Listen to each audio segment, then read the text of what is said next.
There are many people who have expressed disapproval at the characterization of Vegeta in Dragon Ball Super as being a retread of his role in Z. They also state distaste with him playing second fiddle to Goku.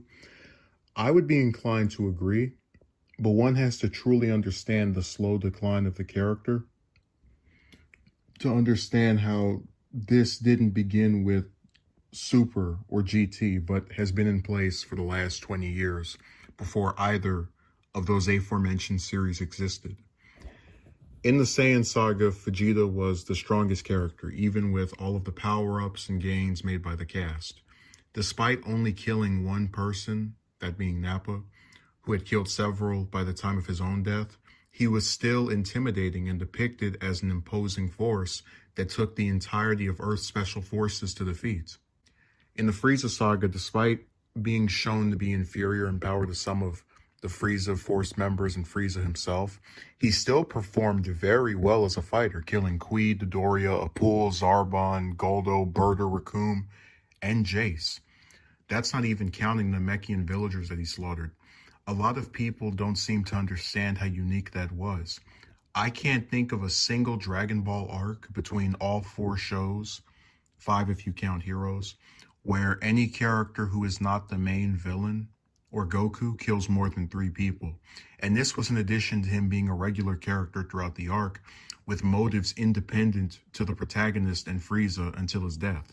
The Frieza saga really is the peak for Vegeta as a complex, useful character. Emphasis on useful. Frieza saga Vegeta is very different from Vegeta in every single arc of either Z or Super. I'm going to leave GT out of this because that can be another video.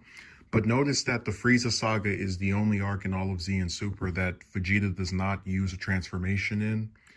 And it's the one where he has the most fights and kills the most people.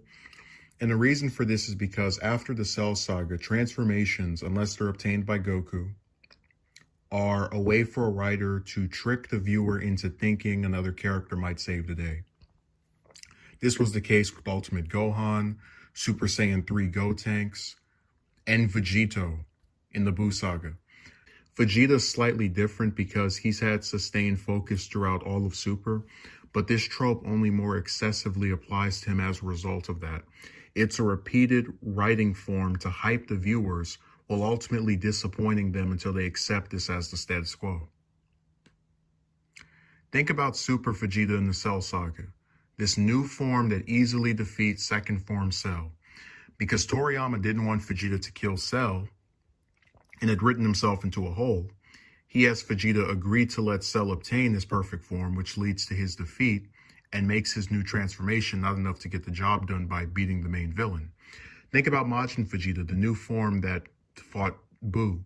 Because Toriyama didn't want Vegeta to kill Buu and wrote himself into a hole, Vegeta's self-destruct has no effect on Buu, and this new transformation is not enough to get the job done by beating the main villain.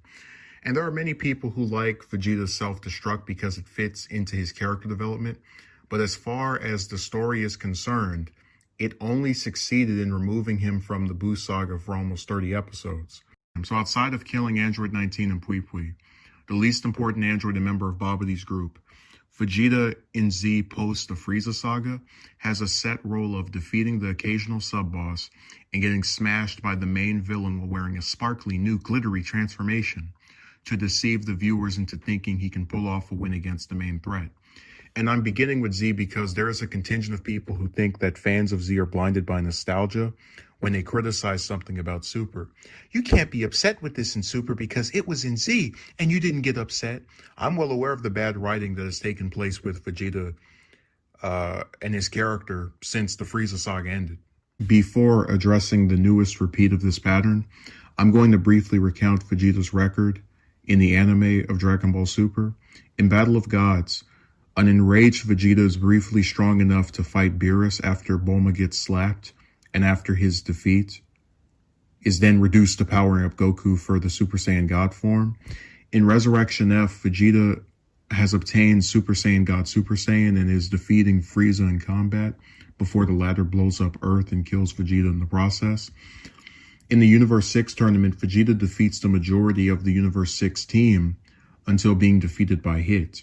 In the future Trunks saga, Vegeta is defeated by Super Saiyan Rose Goku Black, and then is able to defeat Black in a rematch after training, only for Black to merge with Zamasu for a Potara fusion that future Trunks defeats.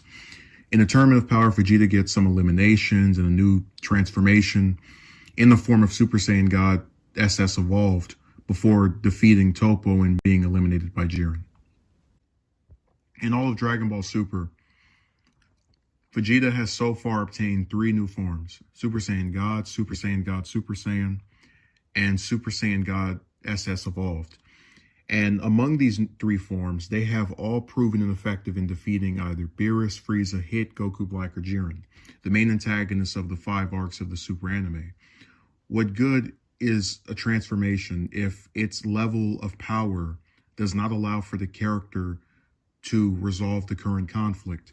Imagine if during the Frieza saga, when Goku first went Super Saiyan, he was defeated in spite of the transformation and had to use the Spirit Bomb a second time against Frieza instead. It would have made Super Saiyan look like a joke from its inception. So you might ask yourself, what's the point of giving Vegeta new forms if he's never going to be able to defeat the main antagonist of an arc? There are 2 reasons. The first is marketing. There is a large group of people who couldn't care less about the impact these forms have on the story and will buy merchandise of the various forms just because they look nice. The other reason is that they create the perception that Vegeta is actually keeping up with Goku and can one day save the day. It's kind of like if instead of having Gohan beat Cell, Goku defeated Cell, and for each successive arc of Z, Gohan either gets a new form or is depicted as training so that it appears he might be strong enough to eventually save the day without this ever coming to fruition. So they'll give you the visuals of Vegeta getting stronger with his training and these new forms, but they won't give you the result of having him actually be able to save Earth. I've been biting my tongue on the Moro arc outside of some streams, but I'll provide a spoiler-based recap, so you've been warned. In Chapter 51 of the Dragon Ball Super manga, Vegeta states his intention to head to Yardrat so that he can learn a technique that will help him against Moro, and vows to defeat the latter and surpass Goku. For the next 9 chapters until chapter 60, we receive glimpses of Vegeta training until he returns to Earth to face Moro. We get 1 chapter of the manga per month, meaning that the manga spent 3/4 of a year showcasing Vegeta's training. Chapter 60 was the 19th chapter of the Moro arc, meaning that we spent almost half of the arc by that point with Vegeta on Yardrat. In Chapter 61, Vegeta defeats Moro in combat with a new technique before the latter runs off to absorb 7-3 and promptly defeats Vegeta in the following chapter. 2 chapters have since been released and both have barely featured Vegeta and have focused on Goku facing Moro for the 3rd time. If the arc ends with Goku defeating Moro, this means that Vegeta's training was merely a way to write him out of the story and give a character who was already depicted as largely impenetrable a new transformation to make him look stronger.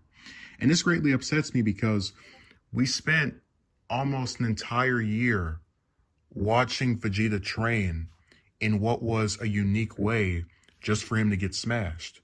I was thinking about why this bothered me so much, because there was a large portion of people who refused to believe Vegeta would win based off of his treatment in prior arcs, and I found it hard to believe he would win either.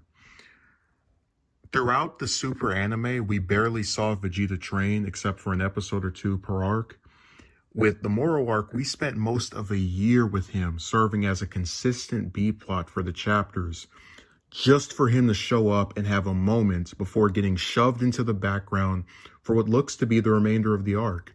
So Toyotaro spent 9 months hyping a cool moment for Vegeta in parts of 2 chapters so he could be swiftly taken out of the story. What a cruel writer. But now that I've explained why this was especially egregious, I'll show you some commentary on the part of fans that solidify why I don't interact with Dragon Ball fans outside of when they come to my channel. Kensenshu is a form I've known about for many years, and here are a few examples of what was written after the chapter that disillusioned me was released. Sadala Elite, who got banned, wrote, "Yes, Vegeta fanboys are by far the most ungrateful and whiniest people in the DB fandom. And I say this as someone who considers Vegeta the best character in the franchise, even if Vegeta was the one to beat Moro in the end. Vegeta stands would still whine about, downplay it, and never be satisfied." So, if you wanted Vegeta to be the villain that almost an entire year of storytelling was devoted to his training against, and were not satisfied with him losing, you're ungrateful and whiny. Also, notice that in both the comment the user wrote and the other person, they feel the need to mention that they love Vegeta, as if by telling you this, you're going to be appeased and not believe his training was a waste of time, outside of giving an already overpowered antagonist a new form. Witty username writes, "I'd imagine that the resolution to the Moro conflict probably won't be as straightforward as UI Goku defeating Moro on his own. Still, I don't think I ever really understood why people get disappointed whenever Goku is the one who defeats the villain. Goku is the protagonist of Dragon Ball. That's how it's been since the beginning.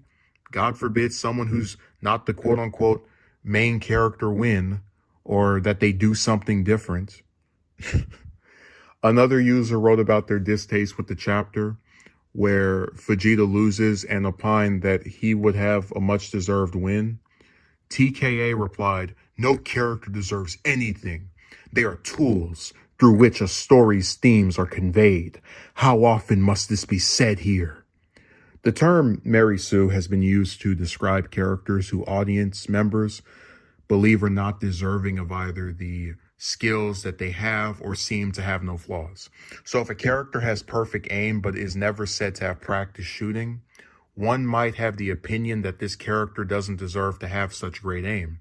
So when fans spend almost a full year of hype for Vegeta to undergo some new training, and he doesn't get the ending that they felt the story was leading them to believe would happen, you can expect them to feel the character deserves better than that. So I've now demonstrated how transformations and training sequences are just window dressing for the inevitable, rehashed, overdone ending of Vegeta losing, and that there are a lot of fans who are content with this cycle. Vegeta is not my favorite character, and he has been treated better than the majority of characters introduced before Super and during Super, which makes it all the more confusing as to why he resides in this permanent place of limbo, of never playing the leading role, forever playing Robin to Goku's Batman. My favorite characters are Gohan, Piccolo, and Krillin, and throughout Super, none of them have been jerked around as excessively as Vegeta. But whatever. As long as his hair changes color like Goku, I guess we'll look past him never being able to save the day.